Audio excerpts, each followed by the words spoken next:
Eh bien, bonjour et bienvenue pour un nouvel épisode Les pages du milieu. Je l'avais. Avec moi aujourd'hui, Julien Salut tout le monde, bonjour FX, bonjour Cyril. et Fix. Salut tout le monde, bonjour les gars. Alors, comment vous allez, les gars?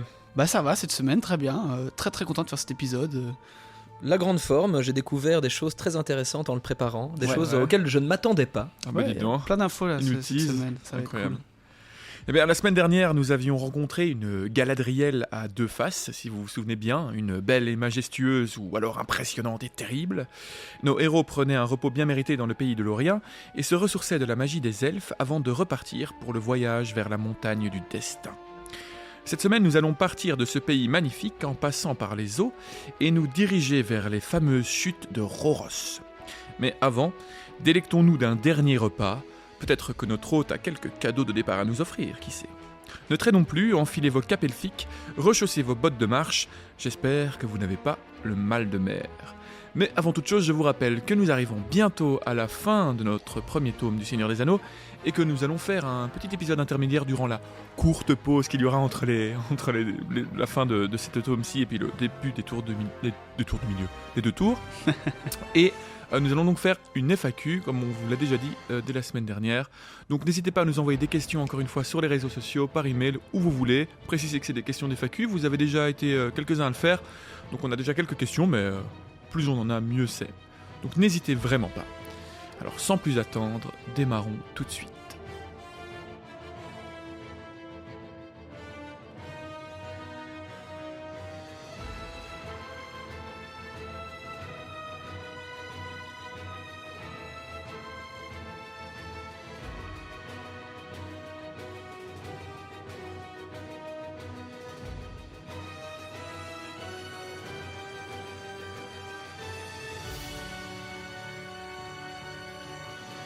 Livre 2, chapitre 8.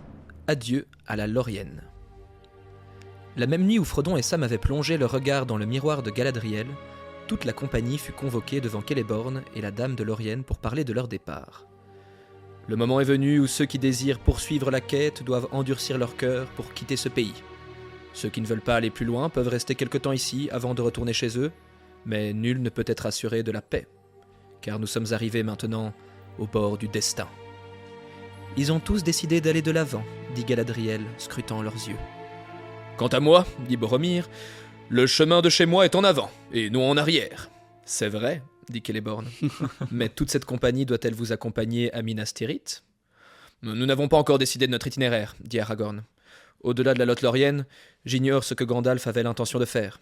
En fait, je ne pense pas que lui-même eût aucun dessein très clair. S'il souhaitait rejoindre le Gondor, il ne pourrait le faire que par bateau en descendant le grand fleuve. Tandis que Boromir souhaitait les amener à Minas Tirith, à l'ouest du fleuve, l'anneau devait rejoindre l'est pour être jeté dans la montagne du destin. Boromir ne s'imposait pas plus que de raison, et Celeborn voyait le trouble du rôdeur, devenu par la force des choses le guide de la communauté. « Je vois que vous ne savez que faire, dit Celeborn. Il ne m'appartient pas de choisir pour vous, mais je vous aiderai comme je le pourrai. Il en est parmi vous qui savent manier une embarcation, je crois savoir. Légolas, Boromir et Aragorn, vous conduirez votre compagnie. »« Moi aussi !» s'écria Merry. « Nous ne considérons pas tous les bateaux comme des chevaux sauvages. Les miens vivent sur les rives du Brandevin. »« Voilà qui est bien. Dans ce cas, je vais pourvoir votre compagnie d'embarcations. Il les faut petites et légères, car si vous allez loin de l'eau, il y aura des endroits où vous serez obligés de les porter. » Ça me fait penser quand on a fait la descente de la Lesse oui. cet été. Avec beaucoup Pour les Belges, d'endroits. On aurait dû Ils louer des petits pédalos avec tête de cygne comme ça. oui. Il y aura des endroits où vous serez obligés de les porter. Vous arriverez ensuite jusqu'aux grandes chutes de Rauros, où le fleuve tombe dans un bruit de tonnerre, et ensuite, il y aura d'autres dangers. Il vous faudra alors abandonner vos barques pour vous tourner vers l'ouest ou vers l'est. Aragorn remercia 1000 fois Celeborn, car la perspective d'un voyage de plusieurs jours sans avoir à décider du chemin le soulageait grandement, tout comme les autres, à l'exception de Sam, qui trouvait les bateaux aussi mauvais que des chevaux sauvages, voire pire. Celeborn les informa que tout serait prêt au Havre le lendemain à midi. Des elfes viendraient les aider à finaliser leur départ. Il prit congé d'eux, et Galadriel les quitta sur ces mots. « Bonsoir, mes amis. Dormez en paix. Ne vous troublez pas le cœur outre mesure en pensant à la route cette nuit. Peut-être les chemins que foulera chacun de vous sont-ils déjà tracés devant vos pieds, bien que vous ne les voyiez pas. » Nos compagnons regagnèrent leur tente, accompagnés de Légolas, chose qui n'était pas arrivée depuis de nombreux jours, car ils souhaitaient vivement tenir conseil avec eux. Ils débattirent longuement sur leur route et la meilleure façon d'accomplir leur dessein concernant l'anneau, mais ils ne parvinrent à aucune décision.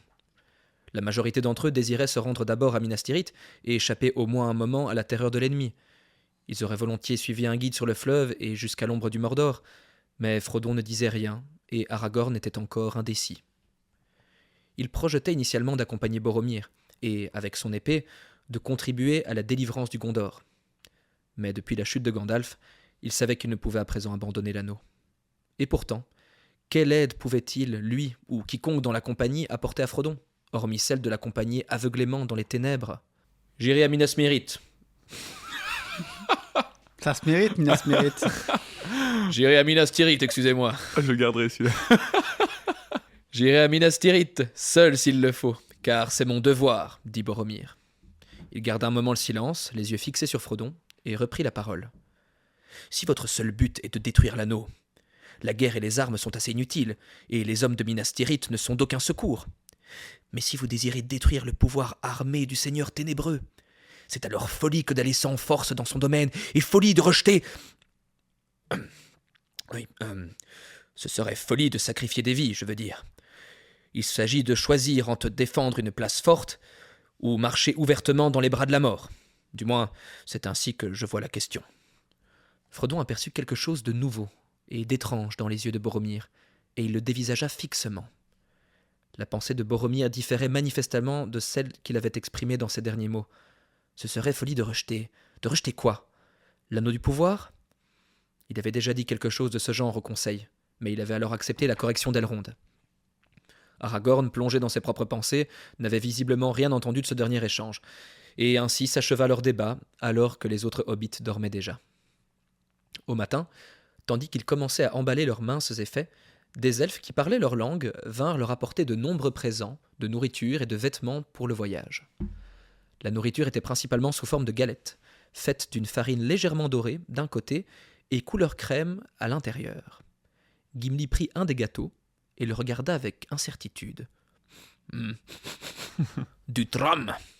Il en cassa un coin croustillant, le grignota, son expression changea, et il mangea tout le reste de la galette en quelques bouchées. « Assez ! Assez !» s'écrièrent les elfes. « C'est du lambas, et vous avez déjà mangé de quoi tenir une journée de marche !»« Oh, je l'ai pris pour de la boustify du Val, mais c'est bien meilleur. Supérieur même aux gâteaux des Béornides, qui pourtant sont un délice rare. » Et voilà Gimli qui se régale de lambas. Ah, c'est marrant, dans le film ça a été donc remplacé par Pipin et Merry. Alors le lambas, du coup, juste pour rappeler ce qu'est le lambas, c'est un pain de route elfique, inventé par Melian, qui était l'épouse du haut roi elfe Thingol.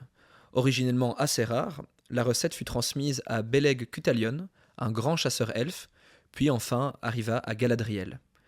À la base il était rare et il fut de plus en plus courant au fil des âges. Ses caractéristiques principales sont les suivantes.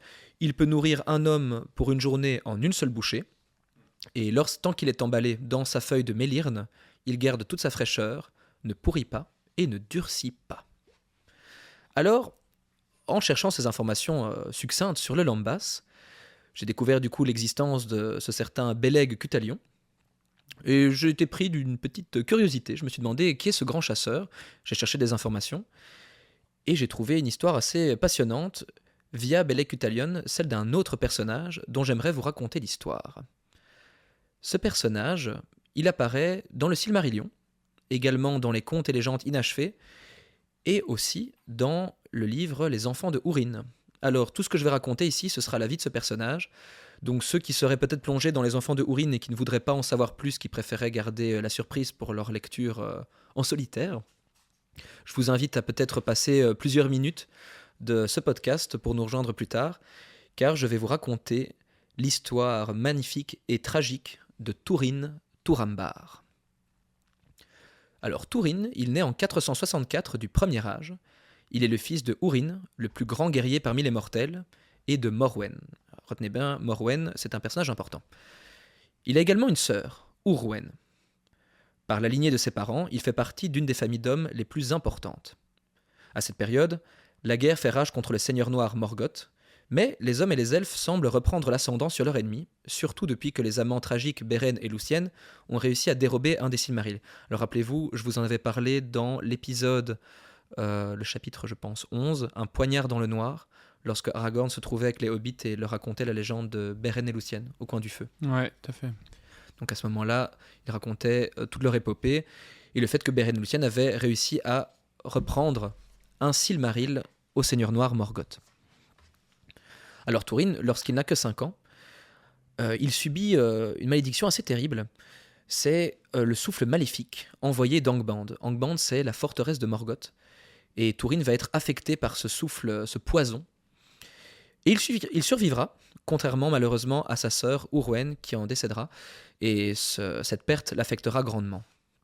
Quelques années plus tard, lorsqu'il est encore enfant, le seigneur Morgoth reprend du pouvoir et les Orientaux envahissent la région où Túrin vit. Son père est emprisonné par le seigneur noir et craignant qu'il ne meure ou pire, qu'il ne devienne un esclave, sa mère Morwen l'envoie vers la forêt de Doriath. Tout proche d'atteindre son but, il se perd et manque de peu de mourir de froid et de faim. C'est là que le plus grand chasseur de Doriath qui le trouve et le sauve, un certain Beleg Cuthalion. Ce personnage, retenez-le bien parce qu'il est aussi important. Ce personnage va l'amener devant le seigneur des lieux, le roi Thingol, qui connaît et estime le père du jeune Túrin. Il l'accueille dans son palais et le considère désormais comme son fils adoptif. Sa mère, restée dans leur terre, apprend que son fils est sain et sauf, et elle est invitée par le roi Thingol à les rejoindre, mais elle est épuisée car elle vient d'accoucher, et elle décline l'invitation, ce qui rendra son fils particulièrement triste. Túrin vit alors au milieu des elfes pendant 9 ans, et il apprend bon nombre de choses. Il devient un grand homme, dont la force et la lignée ne sont pas un secret. Il passe beaucoup de temps avec Beleg le chasseur, devenu son ami, et qui lui apprend maintenant le maniement de l'arc et de l'épée. Tout le monde l'apprécie, sauf une personne, Saeros. Ce personnage est aussi important.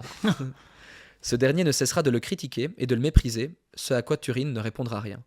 Ça, quand je lisais ces informations-là, je voyais vraiment ça comme leur rencontre comme celle de Harry et Drago dans le premier Harry Potter, où il lui tend la main et il la refuse poliment et depuis il a décidé de le haïr. Julien, l'épisode avec Jérémy, c'était il y a 3 épisodes maintenant. Oui, mais maintenant je vois des liens partout. On aura une référence à Harry Potter à chaque épisode, si j'ai bien compris.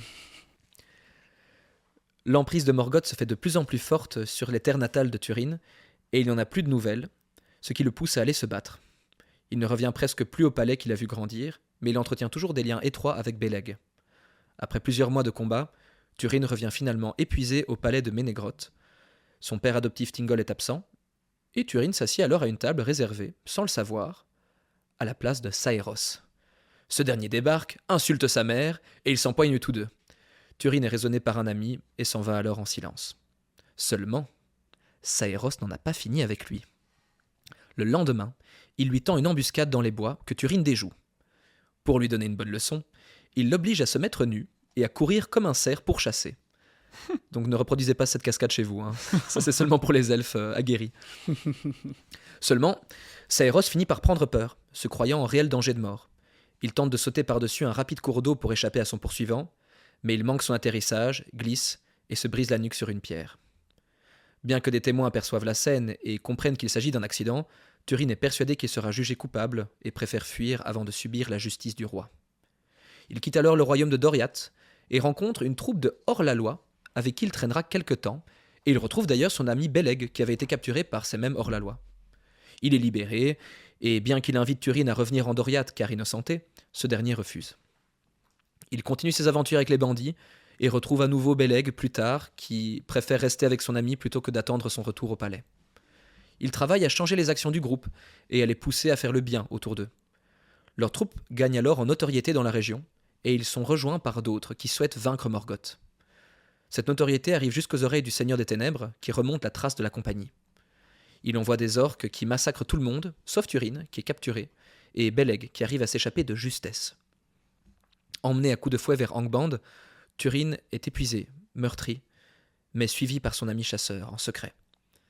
Un soir, alors que les orques sont ivres et célèbrent leur victoire, Beleg en profite pour aller détacher d'un arbre son ami inconscient. Afin de le détacher, il sort son épée qui lui glisse des mains, tombe, heurte le pied de Túrin qui se réveille en sursaut, pris de peur et de colère. Ne voyant pas grand-chose et craignant qu'un orque vienne l'achever, Il s'empare de l'épée tombée au sol et transperce son ami, dont le visage lui apparaît alors à la lumière d'un éclair dans le ciel. Tragique. Dévasté, il pleure son ami un moment, l'enterre, et s'en va vers le sud pour Nargothrond, une cité elfe similaire à celle où il a grandi. Sous une fausse identité, il y passe du temps, devient un proche du roi et est respecté de tous. Il pousse les elfes à cesser de se cacher, à affronter Morgoth de front avant qu'il ne les encercle de toutes parts. Il n'a alors que 25 ans. C'est là qu'entre en scène une créature incroyable, mais terrifiante, le dragon Glaurung, un des lieutenants de Morgoth. Celui-ci finit par attaquer la cité. Il détruit les portes de la ville, vole toutes les richesses, tue des proches de Túrin, fait prisonnières les femmes, et parmi elles, Finduilas, celle que Túrin aime éperdument. Glaurung, avant de partir, ensorcelle le héros et le fiche sur place comme une statue. Il en profite pour le narguer, le torturer mentalement et lui fait croire que sa mère ainsi que sa sœur, qu'il ne connaît pas, sont aussi esclaves de Morgoth. Il laisse Túrin en vie pour l'humilier et lui permet de partir pour retrouver sa famille avant d'aller sauver Finduilas. Après une longue route, il retrouve sa maison d'enfance, vide et saccagée. Il apprend alors que sa sœur et sa mère ne sont plus là. Il affronte le chef des Orientaux, nouveau maître des lieux, s'ensuit une révolte dans le village, et après avoir obtenu des informations sur l'endroit où se trouverait sa famille, il continue sa route. En chemin, il pressent que celles qu'il cherche sont en sécurité en Doriath, et pour éviter de leur attirer malheur, il change de cap pour trouver son aimé Finduilas. C'est plus tard, en délivrant des prisonniers d'une troupe d'orques qu'il découvre l'horreur. Les 10 prisonniers ont attaqué les orques qui avaient des otages. Tous les otages sont morts, et les orques ont fait prisonniers les hommes qui les avaient attaqués.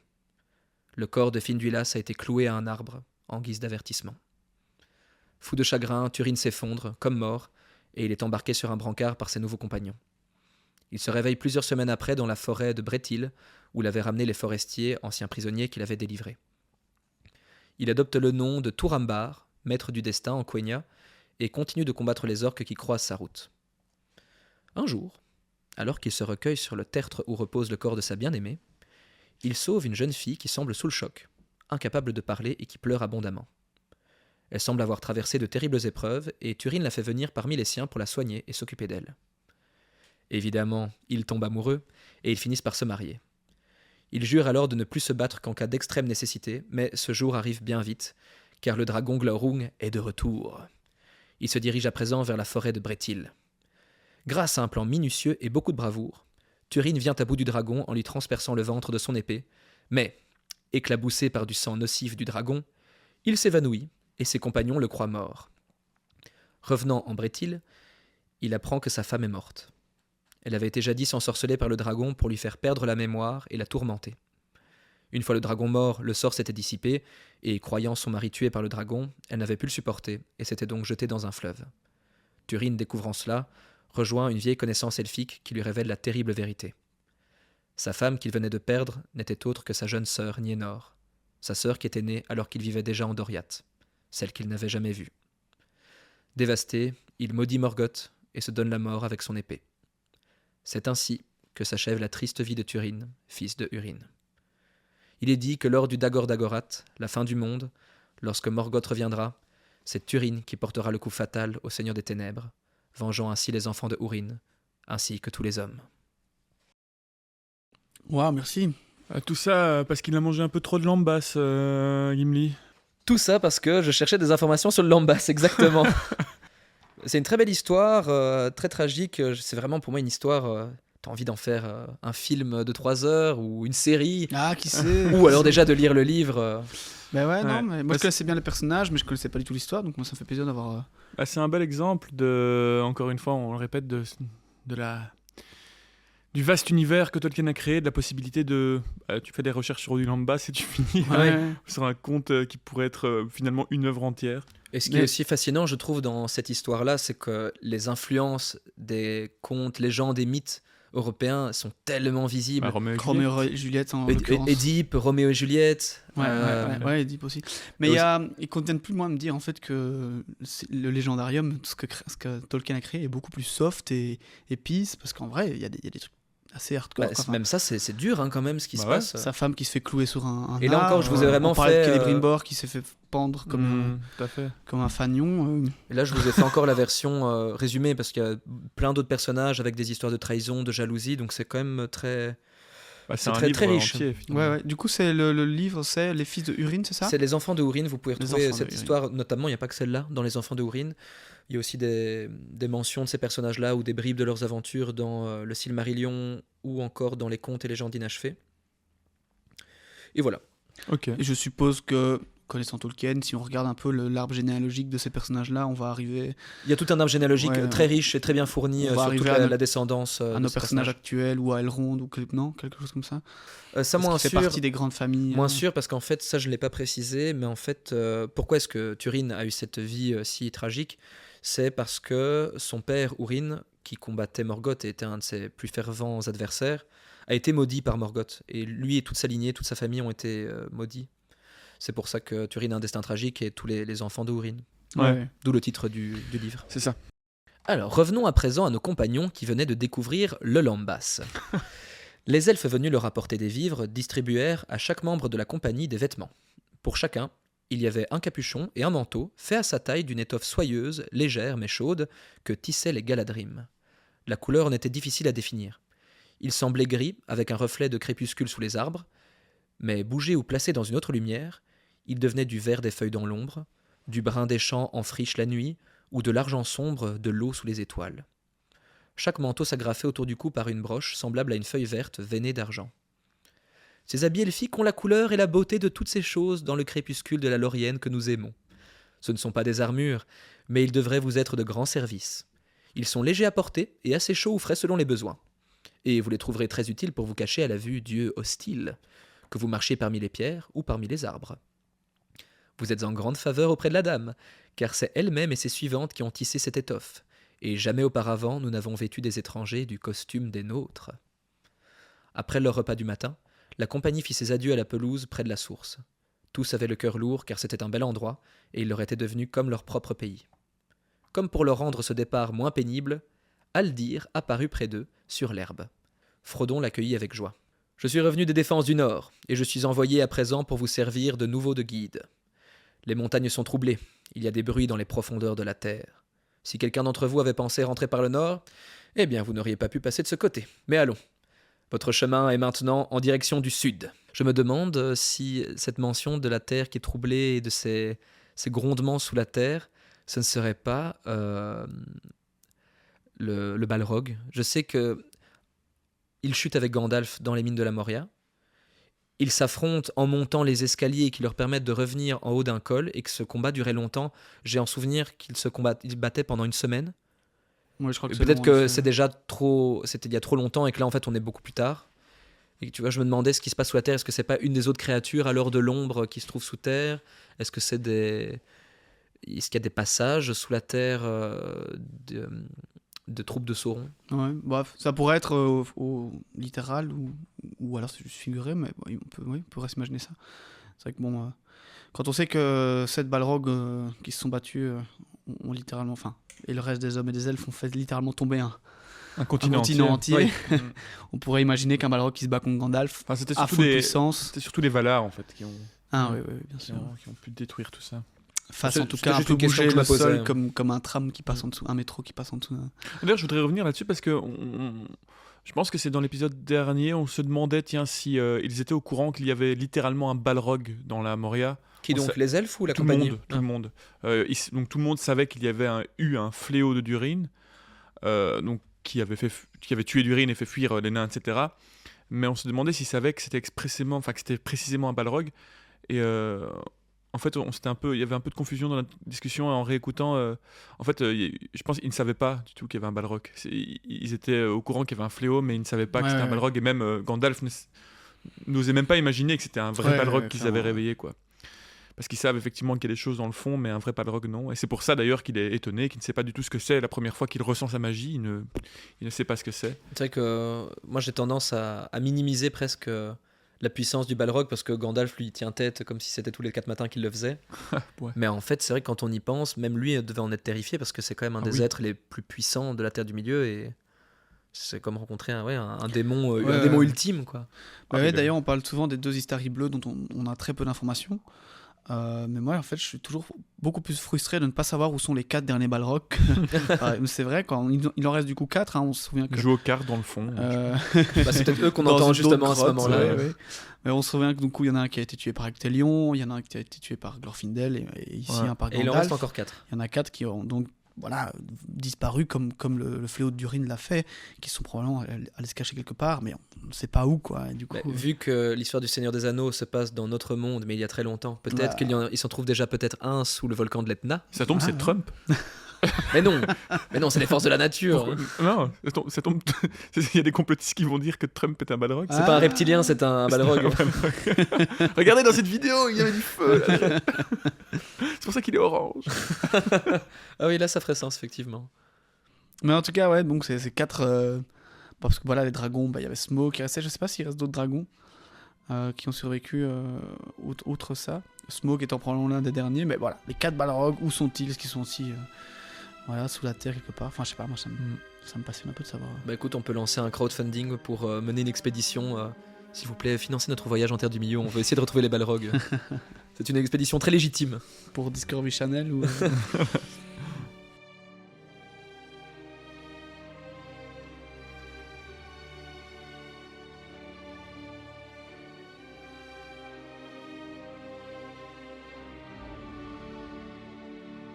La compagnie reprend la route des chemins verts de Carascaladon à l'aveugle. Ils entendent au-dessus d'eux, venant des arbres, des murmures et des chants.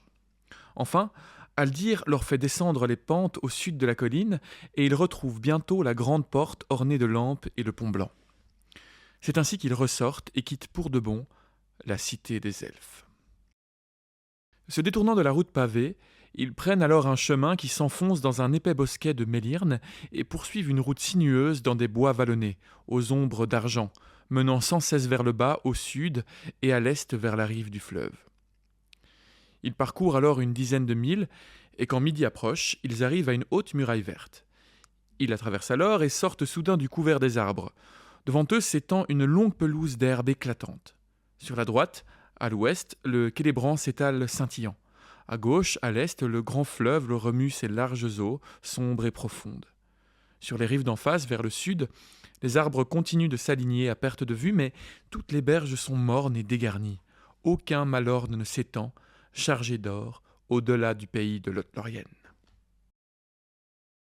Sur la berge du Célébran sont amarrés de nombreux bateaux et barges. 3 petits bateaux gris avaient été préparés pour les voyageurs, et les elfes y déposèrent leurs affaires. Ils y mettent aussi des cordes, 3 rouleaux par embarcation. Elles paraissent minces, mais solides, soyeux au toucher, du même gris que les capes elfiques. Qu'est-ce que c'est demande alors Sam, tâtant l'une d'entre elles restée sur le tapis de verdure. Assurément de la corde, répond un elfe qui s'occupe des bateaux. Ne pars jamais loin sans une corde, une qui soit solide, légère et longue. Celles-ci le sont, elles peuvent servir dans bien des situations. Pas besoin de me le dire, je suis parti sans, et ça me turlupine depuis ce temps-là. Je me demandais de quoi elles étaient faites, vu que j'en sais un bout sur la corderie. C'est de la famille, on pourrait dire.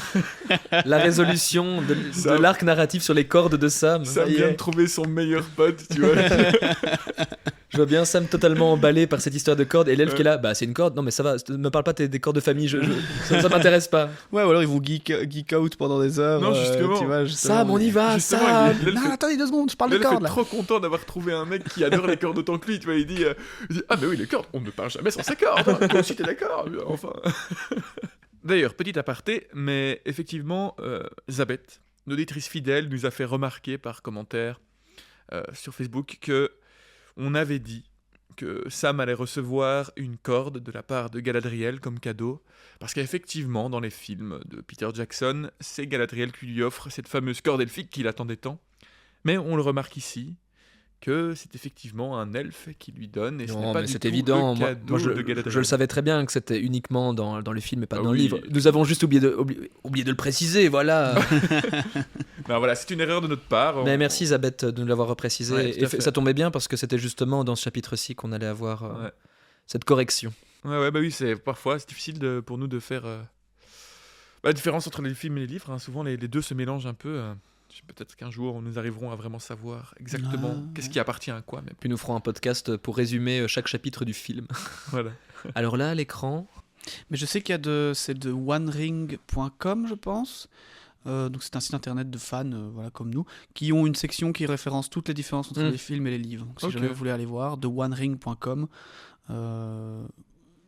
Oui, j'espère que je ne me trompe pas avec .net parce qu'il y a les deux.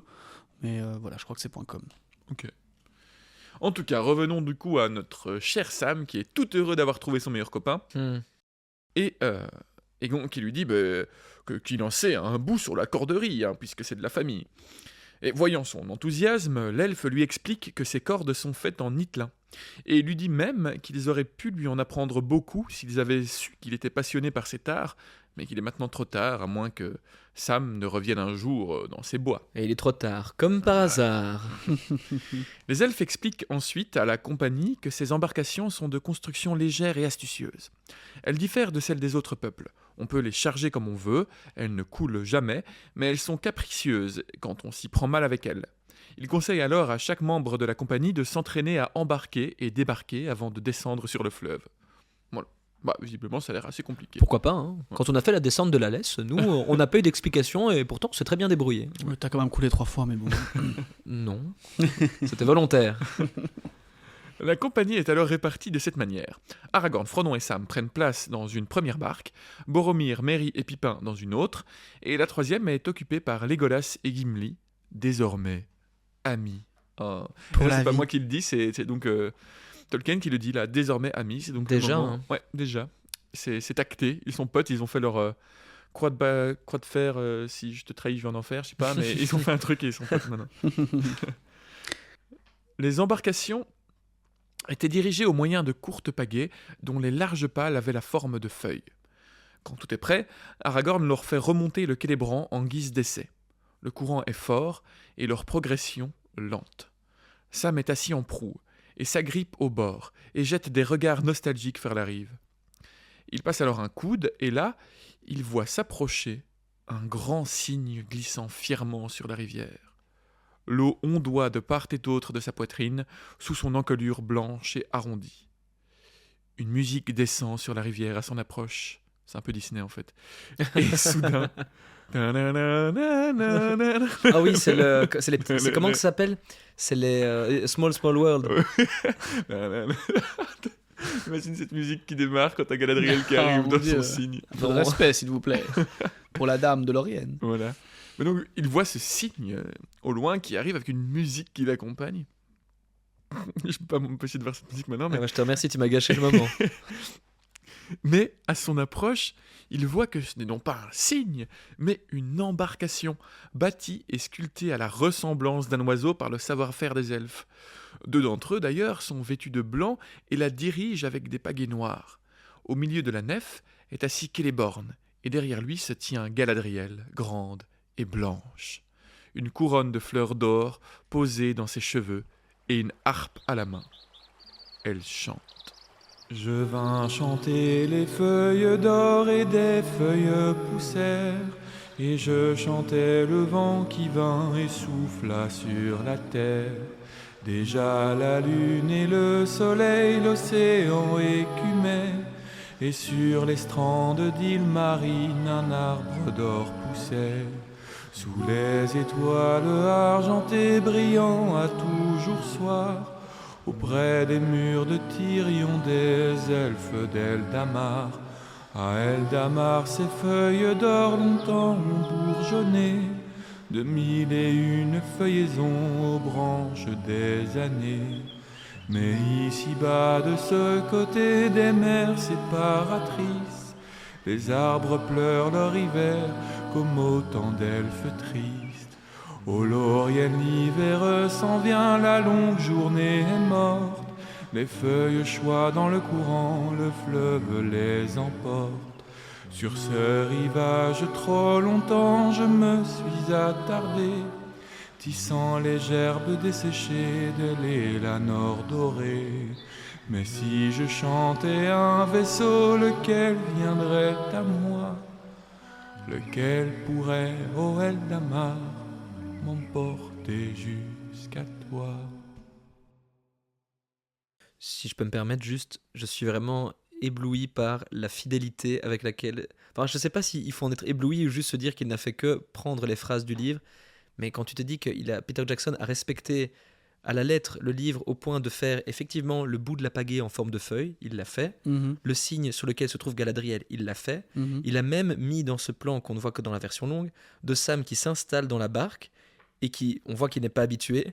La barque tangue à peine, que lui s'agrippe au bord. Même ça, il l'a gardé.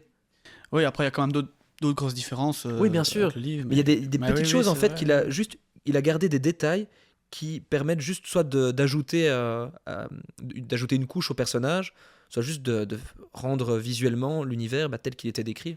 Et c'est ce que je disais aussi qu'on avait dans l'outro de Lord of the Rings Online, le jeu vidéo, que justement ils adoraient aller chercher les détails comme ça et les remettre dans l'univers du jeu. Mhm. Et c'est vrai que c'est dommage dans beaucoup de... On va pas partir sous ce débat-là, mais dans beaucoup de séries, même pas spécialement pour faire une référence à la série Amazon, mais ça se perd un peu, je trouve, cette idée d'aller mettre un peu ce qu'on appelle, entre guillemets, des easter eggs, mais moi, je trouverais plutôt être juste, en fait, respecté et être fidèle, en fait, au produit de base, quoi. Donc, C'est même pas des ouais. easter eggs pour moi, c'est vraiment Ouais, juste. ouais, En ça fait, il devrait va être ça, prendre dans ouais. le livre ce qui l'intéresse et ce qu'il trouve pertinent. Mm, Et il a vu juste, en fait, très souvent, quoi. Oui, parce qu'en fait, tout est là, je trouve, surtout là, Il a rien pris de trop. Il Oui. y a peut-être des choses qu'on pourrait dire ça aurait été intéressant, mais il n'a jamais pris du superflu. Et la Laurienne, elle là, je veux dire, c'est tellement bien expliqué par Mhm. Tolkien, c'est tellement beau, enfin, t'as qu'à Ouais. juste adapter ça et boum, t'as un Tout truc est là. incroyable. Ouais, Rien c'est à ça. faire. Aragorn amène sa barque au niveau du navire en forme de cygne, et la dame achève alors sa chanson et les salue. « Nous sommes venus vous dire un dernier adieu, dit-elle alors, et vous souhaiter bon voyage en prodiguant les bienfaits de notre pays.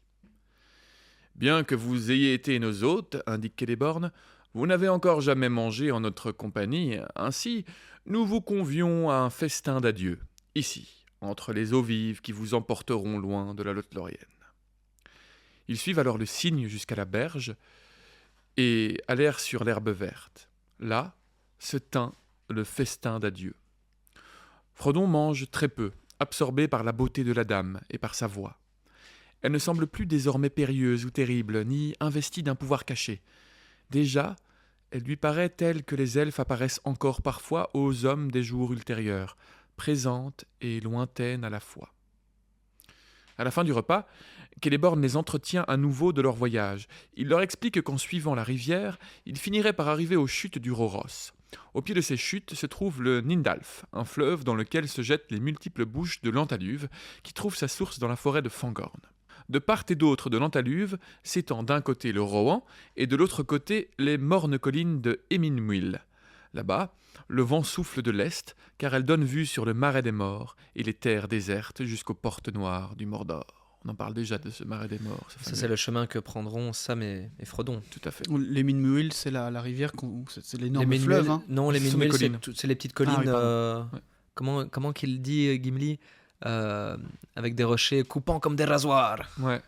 C'est le dédale un peu de C'est- roches dans lequel c'est ils là, se hein. perdent et dans lequel ils rencontrent Gollum. C'est là où on les retrouve au début des deux tours dans les films, en fait, quand Oui, ils sont c'est- avec Gollum. Je confonds avec l'Anduin, qui est le Ouais. fameux fleuve en fait, Ouais. qui vont suivre très longtemps et qui passe par Osgiliath et compagnie. Ouais.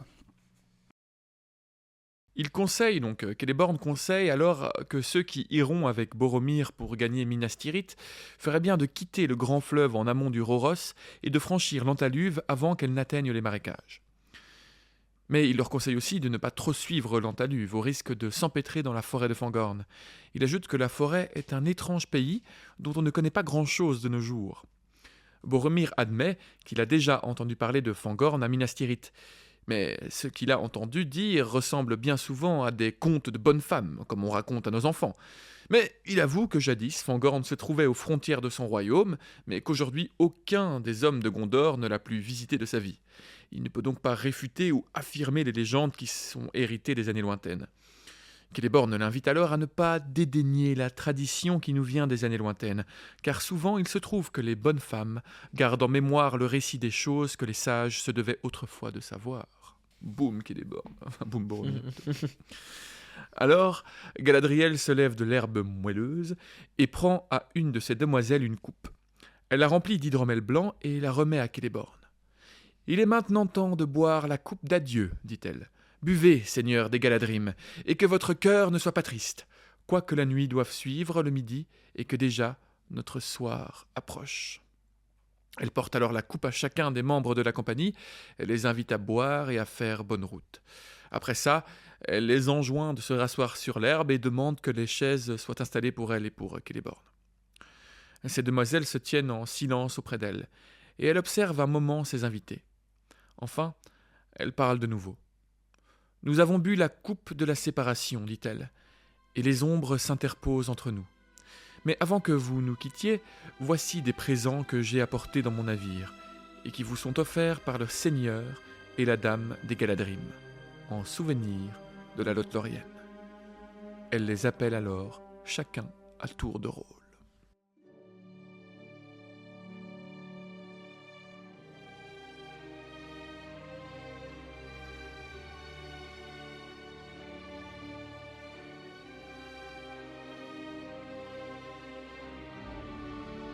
Voici le cadeau de Celeborn et de Galadriel au chef de votre compagnie, dit la dame. Elle donna à Aragorn un fourreau d'or et d'argent, épousant parfaitement les formes de son épée. Dessus était gravé en elfique Anduril, le nom de l'épée, ainsi que son lignage. L'épée tirée de ce fourreau ne sera jamais souillée ni brisée, même dans la défaite, dit-elle. Elle lui demanda ensuite s'il désirait autre chose. Madame, vous connaissez tout mon désir, et vous avez longtemps gardé le seul trésor auquel j'aspire. Mais il ne vous appartient pas de me le donner. Ceci pourrait néanmoins soulager votre cœur, dit Galadriel, car il m'a été confié pour que je vous le donne. Elle sortit une grande pierre vert clair, montée d'une broche d'argent ouvrée en forme d'aigle aux ailes déployées. Cette pierre, je l'ai donnée à Celebrian, ma fille, qui l'a donnée à la sienne, et voici qu'elle vous est remise en signe d'espoir. Prends aujourd'hui le nom qui t'est prédestiné, Elessar, la pierre elfe de la maison d'Elendil. Alors, on va parler un peu de cette fameuse pierre. La pierre qu'on remet à Aragorn du coup et qui du coup lui donne son nom. Hein. Donc Elessar désigne en fait deux pierres distinctes. Vous allez voir que c'est pas tout à fait vrai, mais on va partir là-dessus. La première était donc une pierre verte dotée d'un grand pouvoir de régénération, forgée au premier âge à Gondolin par un forgeron elfe qui s'appelle Enordil. Et elle est donnée donc à la fille du roi Turgon. Vous la connaissez, c'est Idril, la mère d'Erendil. Et elle la donnera ensuite à son fils, qui du coup on le sait va quitter la Terre du Milieu, donc techniquement partir avec. Donc la deuxième pierre Elessar serait donc celle-ci. Donc Galadriel reçut un second Elessar, certes une broche d'argent en forme d'aigle cette fois-ci, et elle la donna à sa fille, qui la donna à Arwen, qui la fit reparvenir à Aragorn en guise de cadeau. Donc ça c'est techniquement les deux pierres qui existent, mais vous allez voir qu'en fait il y a plusieurs théories, en fait on ne sait pas si c'est la même pierre ou si c'est bel et bien deux différentes. La première théorie, ce serait qu'en fait, les Valar ont donné la pierre qu'Erendil avait récupérée avec lui à Valinor à Gandalf pour qu'il vienne la donner à Galadriel avec en fait la prophétie que cette pierre n'était pas pour elle et qu'elle devrait le donner à la personne à qui elle était due en lui disant qu'il devra s'appeler Elessar. Donc c'est quand même une grosse prophétie donnée par les Valar, par Galadriel pour Aragorn. C'est quand même un assez beau, un assez beau trajet, on va dire, de cette pierre. Mais voilà, il y a une deuxième théorie, et pour le coup, comme beaucoup de choses dans Tolkien, on n'aura pas vraiment de réponse. La deuxième serait que Galadriel, en fait, Valinor lui manquant, et en plus avec le ban des Valar, le ban des Noldor, pardon, ne pouvant pas retourner à Valinor, elle est allée en fait chez Celebrimbor, un peu plaintive, en disant que voilà, Valinor lui manquait. Et d'ailleurs, ça je ne savais pas, mais Celebrimbor aurait donc été amoureux d'elle et lui aurait donc fait cette pierre sertie, comme je l'expliquais. Amoureux, parce qu'on sait que les elfes ne peuvent aimer qu'une seule personne. En tout cas, c'est la première fois que je vois cette information, c'est pour ça que je le note en disant voilà, mais voilà, il aurait été et voilà, c'est épris. Vrai que, épris, j'avais exactement utilisé ce mot-là. Donc voilà, en tout cas, Celebrimbor lui aurait fait cette pierre. Qu'elle aurait ensuite, comme je le disais, repassé à sa fille, petite fille, etc.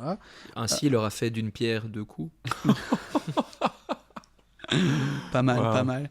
Et petite note en plus, en fait, Celebrimbor était l'apprenti de Enerdil, la fameuse elfe de Gondolin, et ils étaient tous les deux dans une espèce de petite compétition amicale pour savoir qui faisait les plus beaux joyaux. Donc voilà. Mais donc voilà les deux histoires possibles, les deux théories pour cette fameuse pierre. La communauté, déjà depuis très longtemps, j'avais déjà entendu que c'était partagé par rapport à ça. voilà, on ne saura jamais si c'était une seule et même pierre ou si c'était deux différentes. Mais ce dont on est certain, c'est que Arwen lui fait un présent royal. Oui, en effet. Et d'ailleurs, on parlait de ça tout à l'heure. C'est pour ça que je te disais quand on parlait de la scène, comme quoi c'était très fidèle. Dans les films, ce n'est pas les Lessards qu'on donne, ils ont appelé ça l'Evenstar, c'est ce fameux petit collier blanc qu'on lui donne. Donc voilà, c'est ça qui est assez drôle, c'est de choisir d'être très fidèle à des endroits et puis tout d'un coup, de même changer le design, tout simplement parce qu'il lui donne Galadriel lui donne ce cadeau revenant d'Arwen. Pourquoi ne pas avoir fait juste un aigle avec une pierre verte au milieu? Parce qu'ils ont voulu garder certainement le lien entre Aragorn et Arwen et que ça permettait aussi au fur et à mesure des films d'avoir ce bijou avec une petite lumière qui symbolise aussi la vitalité d'Arwen mais ça, et déjà qui décroît en même temps que le pouvoir de Sauron grandit. Les Lessards est donné par Arwen, donc c'est déjà ça. Oui, mais là il n'est pas donné en main propre. Du cadeau. Cadeau. Ah, mais là il est donné pas en main. Tu vois, vu qu'ils se voyaient avant, il fallait développer la romance, quoi. Donc... Oui. C'est vrai que pourquoi au final, effectivement, et s'embêter. Parce qu'en plus, ils enlèvent, ils appellent ça l'Evenstar, et ils enlèvent le côté Elessar. Je ne sais pas si on en parle à ce moment-là, qui est quand même important, la prophétie assez importante qui doit s'appeler Elessar. Elessar est utilisé dans le Seigneur des Anneaux, hein, je pense que dans le film. Il est appelé Elessar à un moment ou l'autre. Notamment quand il est en train de parler avec Sauron, Sauron le l'appelle Palantir, par ce nom-là. et il le fait, il fait Mais Elessar. J'ai l'impression que ça fait partie de tout ce qu'on a déjà dit aussi, c'est que Jackson a essayé quand même de bien élaguer tout ce qui pouvait faire référence à des choses trop grandes pour permettre aux spectateurs de comprendre. Parce que... Mais voilà pourquoi. Là, je trouve que c'est parce qu'il a quand même mis beaucoup de petites références à droite à gauche, les chansons sur Elberet, il y a quand même pas mal de trucs. Et là, c'était. Mais voilà, on va pas revenir là-dessus 1000 fois, c'est des choix de mise en scène. Hein, mais... Dites-nous ce que vous en pensez en commentaire. Mais vraiment, dites-nous, pourquoi pas. Elle remit une ceinture d'or à Boromir, des petites ceintures d'argent munies de boucles dorées en forme de fleurs à Merry et Pipin. Legolas reçut un arc des Galadrim, plus long et plus robuste que ceux dont on s'en servait dans la forêt noire, et doté d'une corde en cheveux d'elfe. Non. Ouais. Attends. Tu veux dire qu'on fait les archers pour faire du violon en crin de cheval et les arcs elfiques en cheveux d'elfe? C'est ouf, hein, quand même. Mais c'est à la fois un peu étrange et drôle, et en même temps une belle preuve de la, on va dire de la beauté, la puissance des cheveux, des elfes en général, quoi. Mais c'est trop marrant. Maintenant, j'imagine un elfe chauve, mais qui est celui qui confectionne les arcs. Ou alors tu imagines une sorte de salle avec toutes des elfes chauves comme ça parce qu'on les produit en masse, tu vois. La demande augmente. Tu as le tête de capitalisme elfique. Dégoûte. Cela, franchement. Pour toi, petit jardinier et amoureux des arbres, dit-elle à Sam, je n'ai qu'un petit cadeau. Elle donna alors à Sam un petit écrin de bois gravé d'un G sur le couvercle. Ce G était pour Galadriel, mais il pouvait aussi signifier germe dans la langue commune. Il contenait de la terre du verger de la dame, qu'il trouvera utile en temps voulu. Elle explique ensuite que si sa terre venait à être dévastée, il lui suffirait de la disséminer pour que son jardin retrouve tout son éclat. Alors te viendra peut-être le souvenir de Galadriel et un lointain aperçu de la Laurienne que tu n'auras vu qu'en notre hiver, car nos printemps et nos étés sont révolus, et jamais plus on ne les verra sur terre, sauf dans nos mémoires. Donc je suppose que ça, eux en Laurienne, ils vont partir directement après la fin de la guerre. Mais est-ce qu'il n'y aurait pas une petite graine de Malorne là-dedans ? Non, il n'y a pas de graine de Malorne, par contre il y a de la terre de l'endroit où il se trouve, une terre particulièrement fertile et riche, une terre magique, qui, donc là je vais le redire, souvenez-vous bien de cette boîte, elle sera importante pour la suite. Enfin, il faudra tenir jusqu'au retour du roi et un des derniers chapitres. On est dans des événements post-sac de la comté. C'est ça, le sac de la comté, on en avait parlé dans notre premier épisode où on faisait les premiers chapitres, on avait fait mention de ce chapitre du sac de la comté. Et elle va être vachement impactée par Saruman. Brûlée en partie, je pense. Elle va être brûlée en partie, et Sam va utiliser du coup la terre qu'il reçoit de Galadriel à ce moment-là, 2 livres plus tard, pour faire repousser des arbres et redonner vie à la terre meurtrie. Oui, rien n'est vraiment donné au hasard, hein, ça, clairement. Et je suis aussi époustouflé par je me demandais comment ils allaient réussir à garder le jeu de mots, on va dire, du G, parce que Moi, dans ma version, ils mettaient le G pour Galadriel et pour jardin, et après il y avait une note bas de page. En anglais, jardin se dit garden. Ah oui, Je me oui. dis, bah oui, ok, là, d'accord, je comprends, mais chez toi, ils ont mis germe, c'est habile. C'est intéressant parce Ça que du marche coup, j'avais pas pensé à ce que ça pouvait être en anglais, mais c'est vrai que oui, garden, évidemment. Ouais, c'est juste quoi. pour ça. Propre. Pas Donc, mal. bien traduit, bien traduit. Et ensuite, elle se tourna vers Gimli. Et quel cadeau un nain demanderait-il à recevoir des elfes ? Aucun, madame, répondit Gimli. Pour moi, il suffit d'avoir vu la dame des Galadrim et entendu ses douces paroles. Elle interpella alors ses pairs. Qu'on ne dise plus jamais des nains qu'ils sont cupides et désobligeants. Tout de même, Gimli, vous désirez sûrement une chose que je puis vous donner ? Rien, si ce n'est, s'il m'est permis de demander, non, de nommer. Une seule mèche de vos cheveux, qui surpasse l'or de la terre comme les étoiles surpassent les gemmes de la mine. Je ne demande pas un tel cadeau, mais vous m'avez enjoint de nommer mon désir. On dit que les nains ont les mains habiles, mais non la langue. Or, il n'en va pas de même pour Gimli, car nul ne m'a jamais adressé une requête aussi hardie et pourtant aussi courtoise. Elle coupa alors 3 cheveux de sa tresse défaite et les posa dans la main du nain, qui la remercia profondément. Alors, ben oui, 3 cheveux déposés dans la main du nain. Elle dit d'ailleurs ici, nul ne m'a jamais adressé une requête aussi hardie et pourtant aussi courtoise, mais on sait de source sûre que quelqu'un a déjà demandé. Qu'elle est borne, peut-être. Non, Fëanor. Fëanor, juste. A demandé, et pas 3 cheveux, mais apparemment 3 tresses. À savoir que donc les Eldar disent des cheveux de Galadriel que la lumière des 2 arbres a été piégée dans ses cheveux, donc c'est vraiment reconnu. Elle a des cheveux d'or, reconnu comme. Et il est magnifique. gourmand, le Fëanor, là. Ouais. Et donc Fëanor, bon, on connaissait aussi, voilà, Fëanor n'est probablement pas le plus humble et le moins arrogant des elfes. Faudrait un jour qu'on explique son Oui, histoire. c'est vrai. Le ban des Noldor et compagnie, c'est vrai que je sais En pas général, si on a... dès qu'il y a quelque chose qui se passe On l'a mal, c'est jamais à cause de expliqué. Fëanor. Ouais. Mais très important dans l'histoire des elfes. Ouais. Ouais. Ouais. Mais voilà, un peu arrogant, le Fëanor, ses fils, c'est 7 fils avec qui il a été au combat. Il a même tué ceux les leurs, hein, Ouais, tout à d'autres fait. elfes. Mais voilà, il avait demandé 3 tresses et je suppose qu'il voulait en faire un espèce de bijou ou quelque chose. Voilà. C'est ce que dit Gimli là d'ailleurs, hein, qui va en faire des bijoux. Ah oui, tu vas peut-être le dire, mais. Peut-être possible. Il va les C'est figer dans des bijoux. Mais donc c'est encore plus beau le fait que, parce que beaucoup de gens, enfin en tout cas Fëanor, mais c'est connu qu'elle a toujours refusé à l'un des elfes les plus puissants, et puis Gimli, elle lui en donne 3. Donc voilà. Puis c'est aussi, ça montre bien l'amorce de la réconciliation entre les Ouais, elfes ouais. et Je pense les nains. que c'est ce qu'elle lui dit, c'est que il fait une demande, mais elle a jamais eu une demande aussi courtoise. Je crois que Fëanor lui demandait pas de manière aussi Donne-moi un humble, cheveu. quoi. Donne-moi un cheveu. Oui, Gimli le demande parce qu'il est tellement impressionné par sa beauté et qu'il n'a rien d'autre à demander en fait. Ouais. Oui, en plus, il y a ce côté je n'ai besoin de rien. Envie de toi. Ah, ça, il ne l'a pas dit. Heureusement. Vint alors le porteur de l'anneau. Elle leva une petite fiole de cristal étincelante et des raies de lumière blanche jaillirent de sa main. Cette fiole, dit-elle, renferme la lumière de l'étoile d'Erendil, conservée dans les eaux de ma fontaine. Elle sera plus brillante encore quand la nuit ne t'entourera. Qu'elle soit pour toi une lumière dans les endroits sombres, quand toutes les autres lumières s'éteindront.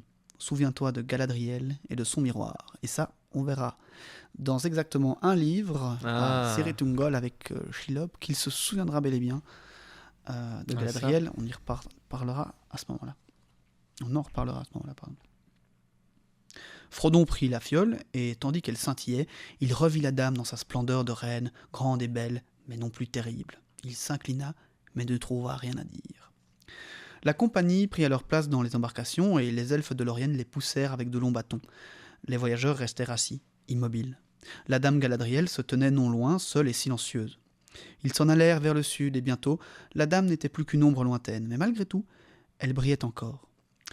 Frodon crut voir d'elle un dernier adieu, ainsi que le son de sa voix. Elle chantait un chant magnifique. Alors là, je vais vous lire, parce que j'ai un petit passage de phrase que j'ai envie dont on discute, je vais vous lire ce qui est dit exactement après. Et pourtant, comme c'est le propre des mots elfiques, ils restèrent gravés dans sa mémoire, on parle de Frodon, et longtemps après, il les interpréta du mieux qu'il le put, car la langue était celle des chants elfiques et parlait de choses peu connues en Terre du Milieu. Moi, ce qui m'intéresse, c'est... Et longtemps après, il les interpréta. Je vais vous faire après la traduction du chant de Galadriel, mais est-ce que c'est assumé de dire que voilà, c'est Frodon qui a écrit cette partie-là du livre rouge, et que du coup, on dit ici qu'il les interprète bien longtemps après, et qu'il a donc survécu à toute la guerre? Est-ce qu'on dit ça au lecteur à ce moment-là? Ah bah oui. Mais de toute façon, c'est assumé depuis le départ, Ouais, c'est vrai. qu'il a écrit le livre rouge, donc on sait qu'il a survécu quand on commence le livre. C'est dans tout tout premier chapitre. Oui, dans, J'ai dans tendance tout à premier oublier chapitre, ça, quand on est et- dans les petits chapitres Mhm. d'introduction avec l'herbe à pipe, etc., on sait qu'ils sont, j'en avais parlé, on sait qu'ils ont été à la guerre et qu'ils sont revenus, vu que Pipin dit à mon retour de la, enfin, Mhm. au retour de Merry, pardon, c'est pas Pipin, au retour de Merry de la guerre, il a écrit son herbier, etc. Donc on sait déjà, il y a pas de suspense en Bien fait sûr, là-dessus. ouais. Oui, même moi je sais que c'est le livre rouge, mais j'ai tendance à oublier en me disant qu'en fait le livre a besoin de son suspense pour continuer. Et c'est Ouais. le cas, mais au final, oui, c'est assumé. Ah, on que... sait. Et regarde, on arrive quand même à prendre du plaisir alors qu'on sait éperdument ce qui va se passer. Exactement, exactement. Donc voilà la petite traduction de la chanson de Galadriel. Ah, comme l'or tombent les feuilles au vent, de longues années sans nombre comme les ailes des arbres. Les années ont passé comme autant de gorgées de doux hydromel et de hautes salles par-delà l'ouest, sous les voûtes azurées de Varda, où les étoiles tremblent au chant de sa voix, sainte et souveraine. Maintenant, qui remplira pour moi la coupe ? Car à présent lumineuse, Varda, la reine des étoiles, du monde des neiges éternelles, a élevé ses mains comme des nuages, et tous les chemins sont noyés profondément dans l'ombre. Et d'un pays gris, les ténèbres s'étendent entre nous sur les vagues écumantes, et la brume couvre à jamais les joyaux de la Calatsiria, maintenant perdu. Perdu pour ceux de l'Est est Valimar. Adieu. Peut-être trouveras-tu Valimar, même toi peut-être la trouveras-tu. Adieu. Varda est le nom de la dame que les elfes de ceux des terres d'exil nomment Elbereth. Donc voilà, retour avec La fameuse. la fameuse Elbereth. La créatrice des étoiles. Je commence moi-même à lui vouer un culte. Autant Ah, c'est avoir ça, une les- religion, autant choisir celle-là. C'est donc ça les petites pierres que je voyais sur ton Oui, bureau. oui, oui. C'est- voilà, une petite bougie, un miroir là-bas, C'est une bien. petite cuve d'eau, si tu veux aller voir. J'espère que tu fais ça bien au clair de lune. Ils tournèrent alors leur visage vers l'avant, vers le voyage. Le soleil brillait devant eux, et tous furent éblouis, car leurs yeux étaient remplis de larmes. Gimli pleurait sans se cacher, lui. « J'ai vu pour la dernière fois ce qu'il y a de plus beau, dit-il à Legolas. Dorénavant, je ne qualifierai plus rien de tel, sinon le cadeau qu'elle m'a offert. Dis-moi, Legolas, pourquoi me suis-je lancé dans cette quête ? J'étais loin de savoir où se trouvait le principal danger.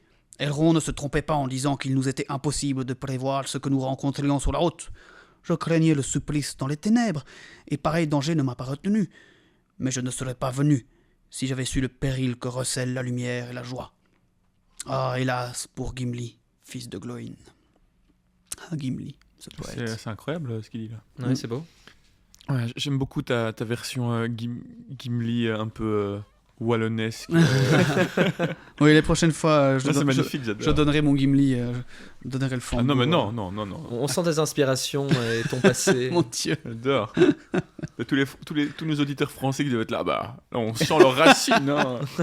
Bah écoute, les Wallons étaient mineurs, hein, que veux-tu, Ah, bah c'est vrai, ça fait sens. C'est très habile. Bill. On sent ta conception du personnage, tu as bien travaillé. Ouais, ouais. Merci, merci.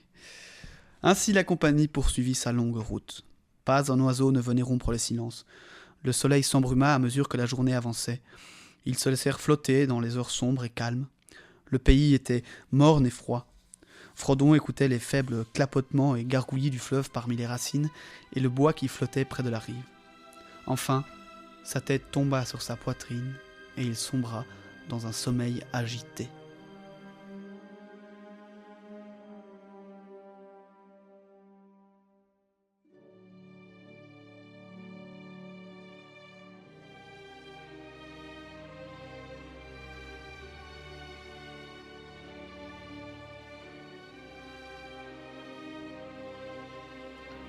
Le bois qui flottait près de la rive. Ah tiens donc, Ah. Ne s'agirait-il pas d'une branche tenue par deux mains aux longs doigts, les deux yeux pâles. aux mains palmées et deux yeux pâles? Ouais. Je me demande, là j'y pense juste parce que j'ai la vision du film, encore une fois, qui me parasite. Moi, je pense que c'est un cavalier noir. Bah ça dépend, est-ce qu'il est dit que la bûche avance à croupeton? On se perd dans nos théories là. Peut-être que la bûche était déjà en Moria, on ne sait pas.